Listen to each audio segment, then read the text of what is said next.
Fencing તો માર્યા પરંતુ હવે જાળવણી કોણ કરશે જેવા અનેક સવાલો હવે ઊભા થાય છે।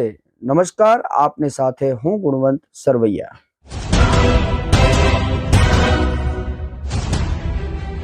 આપ જે બ્રિજ જોઈ રહ્યા છો તે મોરવા હડફ તાલુકાના સંતરોડ ગામથી અમદાવાદ ઇન્દોર એક્સપ્રેસ હાઈવે પ્રસાર થાય છે। સંતરોડ ખાતે આ એક્સપ્રેસ વે ઉપર ઇન્દોર જવા માટેના રોડ પર ઓવરબ્રિજ બનાવવામાં આવેલો છે।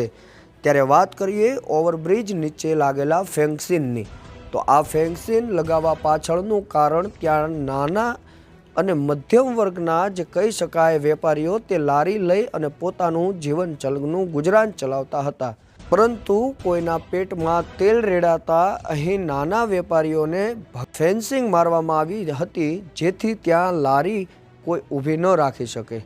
પરંતુ એ લારી ન ઊભા રાખવાના કારણે જે ફેન્સિંગ મારવામાં આવ્યા છે તેની એક્ઝેક્ટ પાછળના ભાગમાં, જે અંદરનો ભાગ કહી શકાય, ત્યાં જાળી ઝાખરાનો ઉપદ્રવ્ય વધવા પામ્યો છે। જ્યારે બીજી તરફ ગંદકી પણ જોઈ શકાય છે।